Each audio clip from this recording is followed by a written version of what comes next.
오늘은 부활의 신앙과 성령 충만이라는 제목으로 누가복음 24장 1절부터 12절에 기록된 말씀을 중심으로 우리가 하나님의 말씀으로 은혜를 나누도록 하겠습니다.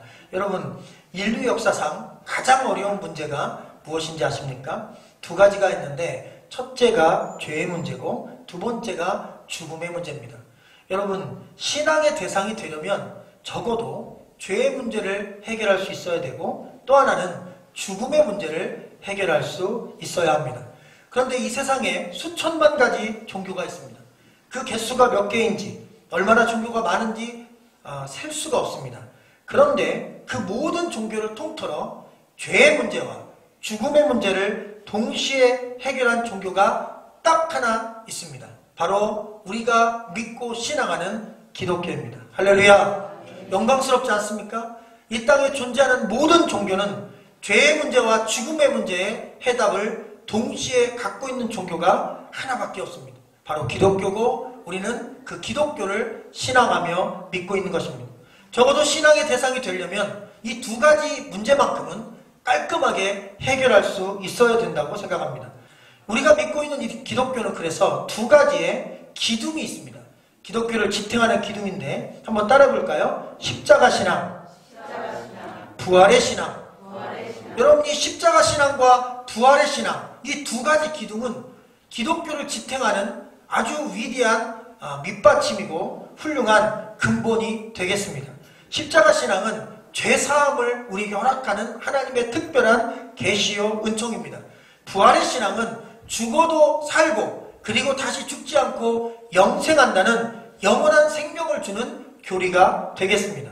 바로 이 기독교는 십자가를 통해 죄사함 받고 예수 그리스도의 부활과 더불어 우리도 그 부활을 믿으면 부활을 경험하고 영생을 경험한다는 부활의 종교요 십자가의 종교가 기독교라고 하겠습니다. 만약에 여러분 기독교가 십자가에서 끝났다면, 만약 예수님이 십자가로 그 사역을 마쳤다면 우리가 믿고 있는 기독교만큼 여러분 정말 어이가 없고 또한 절망적이며 그리고 실패한 종교는 없을 것입니다.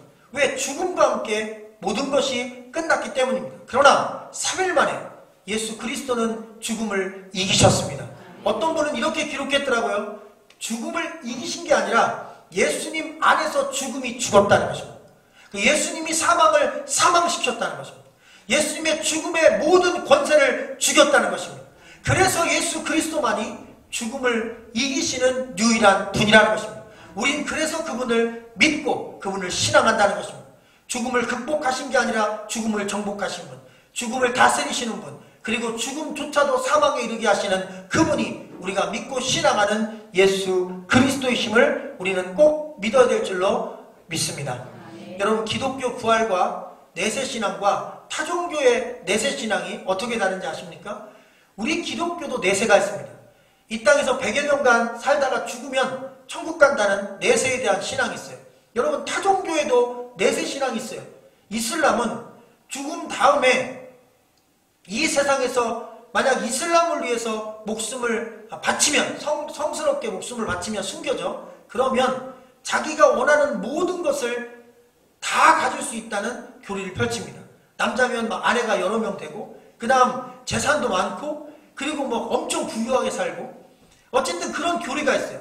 그래서 우린 이해가 안 되지만 이슬람 신앙을 가진 여러 사람들이 목숨을 아낌없이 버리고 비행기 테러나 다른 일들을 통하여 수많은 곳에서 목숨을 버리는 일을 우리가 보게 됩니다. 왜? 이 땅에 사는 동안 어렵고 힘든데 죽으면 그들이 소망하는 모든 게 이루어진다는 교리 때문인 것입니다. 이 내세 교리예요. 그래서 사람들을 죽음으로부터 자유케 해줍니다. 내세 교리는 원래 사람들에게 굉장한 에너지를 심어줘요. 그리고 우리나라에도 많은 분들이 믿고 있는 또한 종교가 있는데 이 종교도 극락왕생이라는 신앙을 갖고 있습니다. 그래서 이 땅에서 얼마나 많이 자비와 사랑을 베풀었느냐, 얼마나 신앙을 잘 간직했느냐에 따라서 극락왕생할 수 있다는 교리를 갖고 있기 때문에 역시 내세신앙이 존재해요. 근데 여러분, 기독교도 내세신앙이 있어요. 우리도 죽으면 영생하고 천국 갑니다. 근데 이 부활신앙과 그리고 일반적인 종교의 내세신앙이 결정적으로 다른 게 있어요. 제가 이번에 말씀을 보면서 그전에도 물론 알고는 있었지만 정말 새롭게 또 새롭게 깨닫습니다. 알고 있었는데 새롭게 깨달았어요. 예수님께서 부활하신 다음에 2번의 식사를 하십니다. 여러분 자세히 성경을 한번 누가복음만 봐도 2번 식사를 하셔요. 제자들이 모였을 때 모임 장소에서 얘들아 여기 먹을 게 있느냐? 예루살렘에 모여있는 제자들이 모였을 때 그 방 안에서 생선 한 조각을 잡숴요. 그리고 베드로가 고향으로 돌아가서 물고기 잡을 때 예수님이 그 베드로를 찾아가서 아침에 숯불에다 떡과 고기를 구워서 제자들과 함께 구운 떡과 구운 생선을 또 드셔요. 예수님 생선을 좋아하신 것. 생선을 2번 드셨고 2번째 식사에서는 떡도 드셨어요. 잘 보세요. 예수님 살아계실 때 드신 게 아닙니다. 살아계실 때 마땅히 드셨죠. 돌아가시고 3일 만에 부활하시고 부활의 몸이 된 다음에 음식을 드셨어요. 그리고 예수님이 하신 말씀이 있습니다. 제자들이 예수님 나타나신 모습을 보고 두려워했어요. 여러분 생각해 보세요. 돌아가신 분이 나타났어요. 그리고 제자들이 이런 건물 안에 모여있었고 문을 잠가놨는데 예수님이 벽을 통과해서 들어왔어요. 여러분 우리가 성경 그냥 읽으니까 자연스럽게 부활하신 예수님을 못 믿는 제자들이 믿음이 없다 이렇게 비판할 수 있지만 지금 믿음의 문제가 아니라 무서운 거예요. 사람이 벽을 뚫고 들어왔는데 벽이 부서지지 않고 벽이 있는 상태에서 몸이 벽을 통과했어요. 무슨 마술사입니까? 여러분 도대체 제자들은 너무 충격적인 사건을 본 거예요. 여러분 우리가 알아야 될 게 있어요. 예수님의 이 몸은 부활 전과 부활 후가 달라요. 부활 전에 예수님은 벽을 뚫고 등장하신 적이 없어요. 문을 열고 들어가셨어요. 우리가 똑같은 몸이었기 때문입니다. 십자가에 달려 돌아가시고 3일 만에 부활하셨을 때 그 예수님의 몸은 영체, 인간의 육신의 모양을 하셨지만 인간의 육신의 한계를 뛰어넘는 몸이 된 거예요.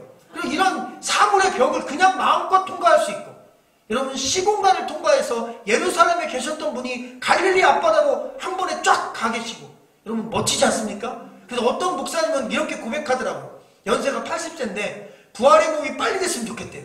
시공간 초월하지 벽도 그냥 문 없이 문 안 열고 통과해서 지나가지 뭐 이런 인간이 상상할 수 없는 새로운 신비한 영체가 되는 것입니다. 여러분 예수 그리스도의 몸은 우리가 앞으로 입을 몸과 동일한 것입니다.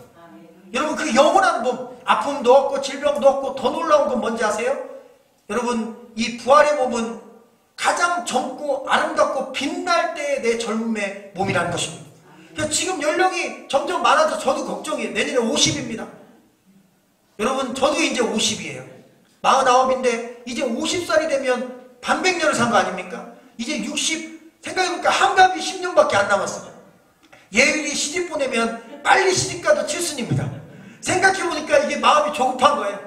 나이가 점점 많아지는구나. 근데 저보다 앞서서 60대 또 70대 어른분들이 여기 계신데 여러분 돌아보면 우리의 인생이 참 빨리 지나갔어요. 언제 우리 아이들이 다 이렇게 커서 손자 손녀를 봤나 이런 생각이 들고 우리 아이들이 시집가고 장가갈 때가 됐나 이런 생각이 듭니다. 그런데 우리 육신의 몸은 어쩔 수 없이 유통기한이 있어서 60년, 70년, 80년 쓰면 몸이 고장납니다.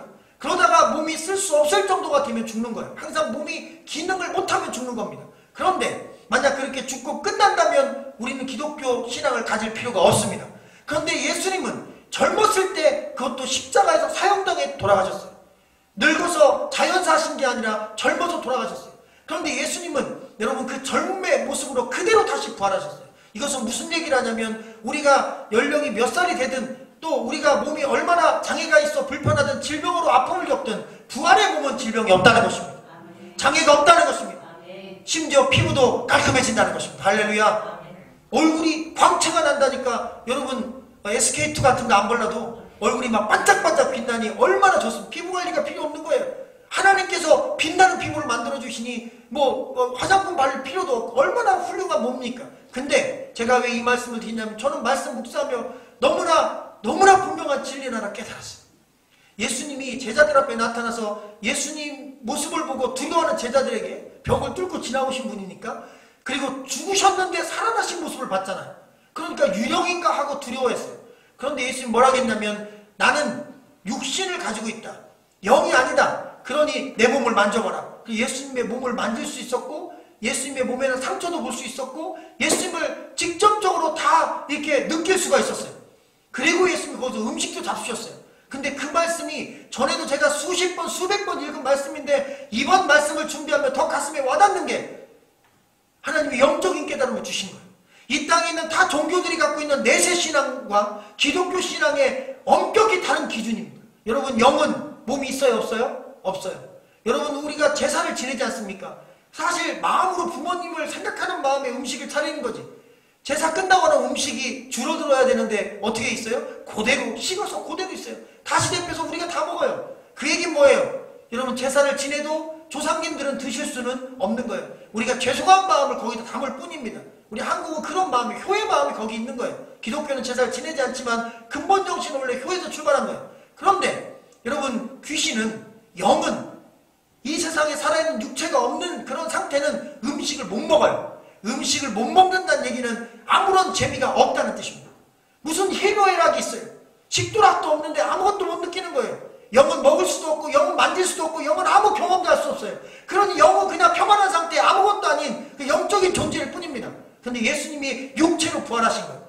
여러분 우리 이 몸이 나중에 흙으로 돌아가요. 예수님이 이 땅에 오셔서 우리 흙으로 돌아간 몸을 먼저 부르고, 그리고 이 세상에 떠날 때 내 영이 하늘나라 가 있잖아요. 그 영과 함께 와서 공중에서 땅에 있는 나의 육체와 하늘로 돌아갔던 영이 만나 예수 그리스도의 영원한 몸처럼 그렇게 새롭게 변화된다는 것이 기독교의 부활 신앙이고 교리인 것입니다. 할렐루야. 그래서 우리는 부활한 이후에 음식을 먹을 수 있는 몸이 주어지는 것입니다.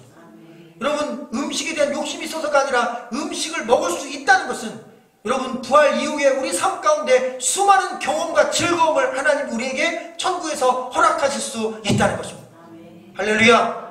그러니 연령이 많아지는 것 때문에 우려하지 마시고, 몸에 질병이 자꾸 생기는 거 오래 써서 고장나는 거예요. 어쩔 수 없는 거예요. 그것 때문에 너무 절망도 하지 마시고, 또한 사업적인 어려움, 또 코로나19로 인해 경제적인 어려움, 이 땅에서 수많은 어려움과 역경이 있지만 그날 우리가 맞서서 그걸 헤쳐나가고, 그건 세상에서 일이니까. 부활의 신앙이라는 것은 여러분 그 어려운 과정이 다 끝나도 우리는 끝나는 게 아니라 영원한 몸, 아프지 않는 몸, 그리고 부족함이 없는 하나님 아버지 나라에서 온갖 좋은 것, 하나님 허락하신 것을 경험하며 우리가 영원토록 산다는 이 믿음으로 이 땅의 어려움들은, 극단 어려움들은 여러분 이겨낼 수 있는 것입니다. 아멘. 할렐루야. 아멘. 그런 부활의 산 소망이 우리 안에 넘치기를 주의 이름으로 축원합니다. 아멘. 부활 신앙을 살피고 말씀을 보며 또 하나 의문점이 생겼어요. 예수님의 제자가 가룟 유다가 자살한 이후에 11명이었고, 그리고 예수님을 십자가에 못 박은 자들은 대제사장들과 정치 권력자들이었습니다. 그런데 여러분 두 사람들 중에 누가 더 믿음이 있었는지 아십니까? 예수 그리스도가 부활할 걸 누가 더 두려워하고 믿었는지 아세요? 성경을 자세히 읽어보면 너무나 충격적이게 부활에 대한 메시지를 들었던 제자들은 부활을 못 믿었어요. 여인들이 향료를 가지고 무덤에 가서 예수님의 시체를 보지 못하고 천사들에게 이야기를 듣습니다. 여기 계시지 않고 살아나셨다. 그래서 제자들에게 가서 예수님 살아나셨다고 직접 무덤이 비어있는 걸 보고 천사의 음성까지 듣고 전해줬어요. 근데 그 11제자는 예수님 살아계실 때 내가 죽을 것이고 3일 만에 부활할 것이다. 갈릴리로 가 있어라. 내가 거기서 너희와 만날 것이다. 다 알려드렸는데, 주셨는데도 불구하고 제자들은 믿지 않았다고 했어요. 그냥 두려워할 뿐이라고 했어요. 어떤 여자들이 예수님이 부활했다는 소식을 전해줬다 이렇게 얘기했어요. 예수님 부활했다고 믿지 않았어요. 그런데 여러분 이 예수님을 십자가에 못 박은 대제사장들은 예수님이 돌아가시는 순간 모여서 회의를 했어요. 이자가 살아있을 때 3일 만에 부활한다고 했다. 만약 3일 만에 부활을 했거나 아니면 시체를 제자들이 훔쳐가서 감춰놓고 부활했다고 소문을 퍼뜨리면 어마어마한 파장이 있을 것이다. 절대로 부활하면 안 된다. 군인들을 보내라고 군인이 지킨 거예요. 그리고 무덤을 봉해라 해서 무덤을 봉인에 납땜을 해버린 거예요. 돌을 못 움직이게, 사람이 굴리지 못하게 어마어마한 돌을 무덤으로 파놓은 굴 앞을 막아버린 것입니다. 여러분 대제사장들은 예수님이 십자가에 못 박혀 죽고 3일 만에 부활한다는 그 말이 마음에 걸린 거예요. 그럼 뭐예요? 이 사람들은 그 사실을 믿었던 것입니다. 그 사실을 두려워했던 것입니다. 예수님이 3일 만에 살아나면 어쩌나 걱정했던 거예요. 그런데 제자들은 안 믿었어요. 철저하게 예수님 부활할 걸 믿지 않았어요. 예수님이 십자가에 못 박혀 죽는 그 순간 이들의 신앙도 같이 죽었던 것입니다. 여러분 십자가 함께 끝났던 것입니다. 부활의 신앙이 그들에게는 없었어요. 가만히 보니까 제자들은 우리보다 그렇게 신앙이 좋은 편이 못 돼요. 부활하신 예수님이 눈앞에 나타나는데도 못 믿었잖아. 우리는 보지 않고 믿잖아요. 할렐루야. 나는 보지 않고 믿으니 보고도 믿지 못한 제자들보다 우리 믿음이 훨씬 나은 거예요. 할렐루야. 본 자보다 보지 않고 믿는 자가 더 복되다고 말씀은 칭찬해 주셨습니다. 그러니 지금 이 시대에 예수님의 진짜 살아나신 모습을 못 보고도 잘 믿는 저 여러분이 보고도 믿지 못한 자들보다 훨씬 나은 거예요. 근데 여러분, 예수 그리스도를 그렇게 부활할 것을 두려워하고 지식을 갖고 있었던, 부활의 지식을 갖고 있었던 대제사장들은 왜 구원받지 못했을까요? 그리고 또 하나, 부활의 산 소망에 대한 말씀을 직접 들었고 부활하신 예수님을 직접 보았고 그 부활의 예수님의 음성을 직접 보고 승천한 현장까지 보았던 제자들은 왜 부활의 신앙이 있음에도 불구하고 그들은 두려워 떨 수밖에 없었을까? 오늘 말씀은 그 해답을 찾아서 여러분들에게 그 부활 신앙을 직접 경험할 수 있도록 인도해 드릴 것입니다.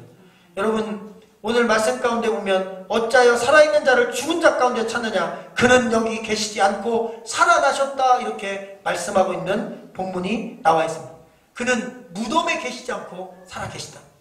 여러분, 예수 그리스도가 부활하신 증거 중에 가장 확실한 증거는 그분의 무덤이 이 땅에 없다는 것입니다.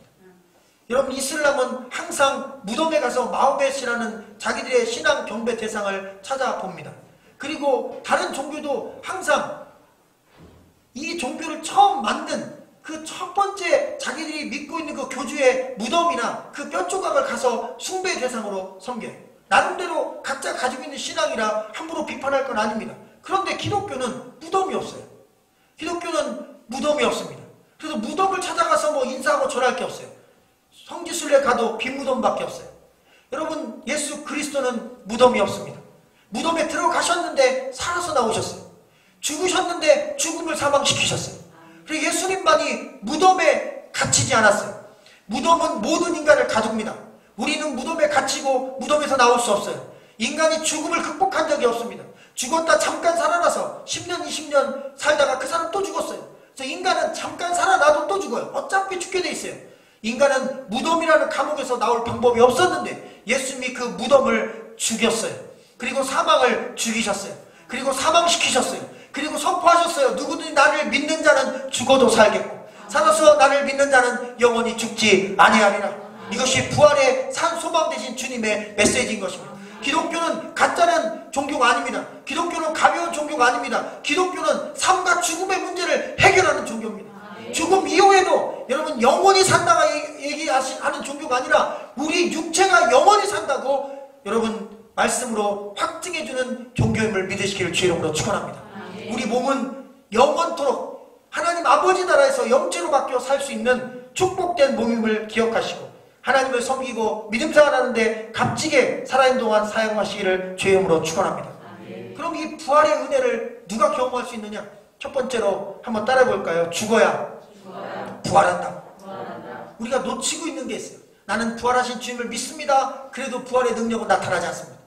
나는 부활하신 주님을 절대 의심하지 않습니다. 그래도 우리에게 신앙적으로 큰 힘이 되지가 않아요.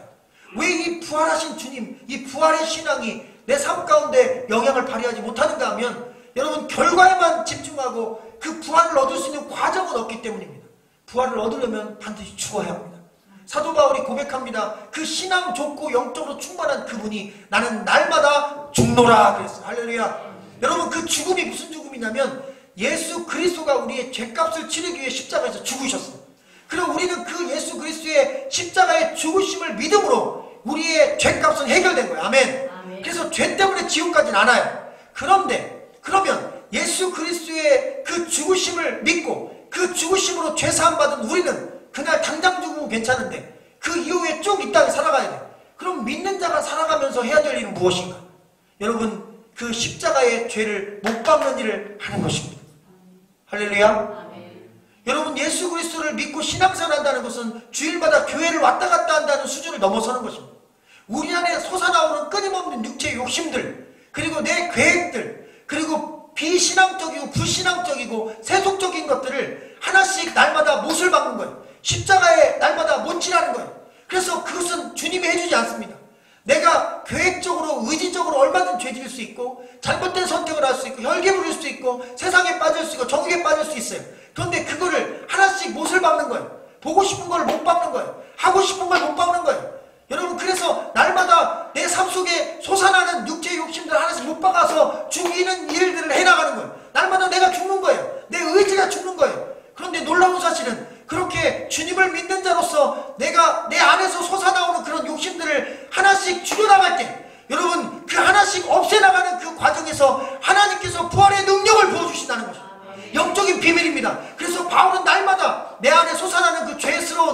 육체의 욕심들을 하나씩 죽이기 시작합니다. 여러분, 내 안에 솟아나는 좋지 않은 습관들을 하나씩 끊어내기 시작해요. 물론 10개 중에 하나를 실패할 수도 있어요. 그러나 십자가로 죄값을 치렀기 때문에 그것 때문에 지옥 가진 않습니다. 믿는 자와 믿지 않는 자의 차이는 죄를 안 짓는 게 아니라 죄와 싸우는 것입니다. 아멘. 할렐루야. 아멘. 십자가의 죄를 못 받기 시작한다면 우리는 진짜 부활신앙을 가진 사람들이에요. 만약 그냥 내가 의지를 아예 풀어헤치고 마음껏 죄를 지며 살고 교회도 마음껏 다닌다면 우리는 구원받은 자가 아닙니다. 부활의 신앙이 없는 자입니다. 착각하는 거예요. 거짓 신앙입니다. 진짜 부활의 신앙이 있다면, 진짜 십자가의 신앙이 있다면 내 삶 속에 솟아나는 죄들 하나씩 못 받기 시작합니다. 비록 어떤 때는 실패할 때도 있어요. 욱하는 감정 때문에 실패할 수 있어요. 순간적인 유혹에 넘어져서 실패할 수 있어요. 그러나 여러분, 세계에서 가장 위대한 파이터, UFC인가요? 그 하여튼 싸움을 잘하는 그런 파이터들도요, 백전백승은 없어요. 100번 싸워서 50번 이기고 40번 비기고 10번 KO당하고 막 그러면서 싸우는 거예요. 여러분, 우리가 한 번도 지지 않고 싸워 이기라고 말씀한 게 아닙니다. 싸우라고 하셨어요. 믿음의 선한 싸움을 싸우라고 했어요. 그건 끊임없이 솟아오르는, 이 육체가 살아있는 동안 솟아오르는 죄의 욕심과 싸우는 것입니다. 예수님이 죄값은 치르셨으니까 두려워 마십시오. 혹시 넘어지고 쓰러졌다 해도 다시 일어나세요. 의인은 7번 넘어져도 8번 일어난다니까. 여러분, 7번 승리하고 8번째 넘어져도 다시 또 일어나면 되는 거예요. 십자가에 또 못 박으세요. 할렐루야. 그래서 믿음의 경주는 우리 육체가 살아있는 동안 끝나지 않습니다. 어떤 신학생이 자기 몸에서 솟아나는 이 욕심들 때문에 고민하다가 최근에 제가 어떤 목사님을 통해 들었는데 스스로 그 죄책감을 이기지 못해 목숨을 끊었대요. 유서에 썼어요. 나는 신학생이고 목회자가 될 사람인데 죄를 하나도 안 져야 되는데 끊임없이 본능에 끌려 죄를 지어. 내가 도저히 주의 길을 갈 수 없고 그리스도의 사람으로 살 수 없어서 죽습니다. 잘못된 거예요. 잘못된 선택이에요. 여러분, 육체를 가진 인간은 여러분 죄를 100번 다 이길 수는 없어요. 다만 주님이 우리에게 허락하신 건 첫째, 죄값을 다 치렀기 때문에 두려워하지 말고 죄와 싸우라는 것입니다. 중간에 넘어져도 괜찮아요. 또 싸우라는 것입니다. 할렐루야. 그래서 실패를 두려워하지 마세요. 때로 넘어졌다고 해서 삶을 포기하지 마세요. 주님이 우리를 포기하지 않는 한 절대로 우리는 여러분 버려지지 않습니다. 주님은 우리를 위해서 목숨을 버리셨어요. 우리가 한두 번 넘어졌다고 해서 버리지 않습니다. 그 싸우려는 의지를 보시고 우리를 축복하십니다. 그리스도인은 선한 싸움을 죄와 싸우는 사람들입니다. 마귀가 주는 욕심과 싸우는 사람들이에요. 그런 영적인 투쟁과 전쟁을 통해 우리의 삶을 거룩하게 말씀 따라 살아가는 하나님의 자녀로 그렇게 살아가는 것입니다. 여러분, 마지막 이 말씀 드리고 기도하기를 원합니다. 제자들에게 예수님께서 말씀해 주셨어요. 그 무능력하고 부활하신 예수님을 보았음에도 불구하고 부활 신앙이 있는데 부활의 능력이 없는 그들에게 예수님이 승천하시면서 말씀하셨습니다. 내가 이제 하나님께서 약속하신 것을 너에게 보낼 것이니 그 약속하신 것이 너에게 임할 때까지 예루살렘을 떠나지 말고 기다려라. 그래서 500여 명의 이 제자들이 기다렸어요. 그 중에 열흘 동안 기도하며 기다리다가 다 떠나고 120명이 남았어요.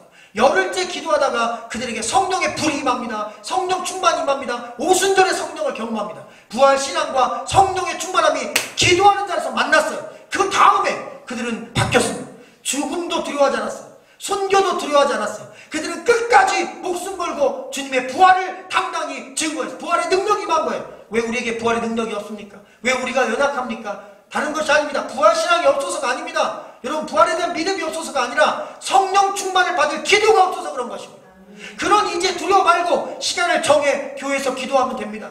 시간을 정해 집에서 기도하면 됩니다. 성령 충만 달라고, 내 믿음과 내 신앙과 그리고 성령의 충만함이 만나게 해달라고. 그러면 죄도 십자가에 못 박을 수 있습니다. 어둠도 물러갑니다.